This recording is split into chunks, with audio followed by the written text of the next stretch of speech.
আচ্ছা, নমস্কার। আমি দীপক কুমার দুয়ারি। তো আমি দেবকেয়ারের একজন অ্যাসোসিয়েট। তো আমি কিছুদিন আগে, আজ থেকে 1-1.5 মাস আগে, ইনি মহাদেব কৈলা, ইনার শরীরে বিভিন্ন প্রবলেমের জন্য ইনাকে আমি এই ডিপ অর্গ খেতে দিয়েছিলাম। তো এই ডিপ অর্গ খেয়ে গত 1.5 মাস ধরে যে উনি খাচ্ছেন, খেয়ে কী উপকার পেয়েছেন আমরা এখন মহাদেব বাবুর মুখ থেকে জেনে নেব। বলুন মহাদেব বাবু, আপনি এই ডিপ অর্গ খুব ভালো উপকার পেয়েছি। মোটামুটি গ্যাস অ্যাসিড হতো বা আরও নানা রকম অসুবিধা ছিল, মোটামুটি এখন ভালো আছি। মোটামুটি খাচ্ছি, মোটামুটি আবার একটা লিভার আছে, মোটামুটি ভালো ওষুধ, ভালো খুব।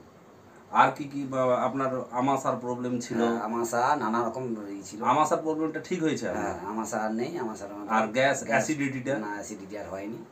ছাতি রাতে কোন করতো, আর পা হাতের যন্ত্রণা হতো, হ্যাঁ, সেগুলো ঠিক হয়েছে মোটামুটি। আর এখন আগে খাবার খেতে দেরি হলে খুব গ্যাস হয়ে হ্যাঁ, যেত, গ্যাস যেত, এখন সেটা হচ্ছে না।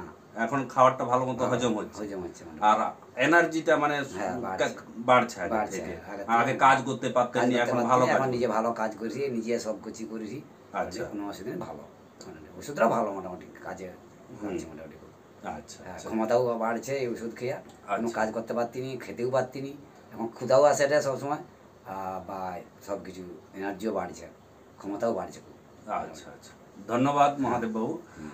তো আমরা মহাদেব বাবুর মুখ থেকে জানলাম যে উনি কি কি উপকার পেয়েছেন। তো নমস্কার।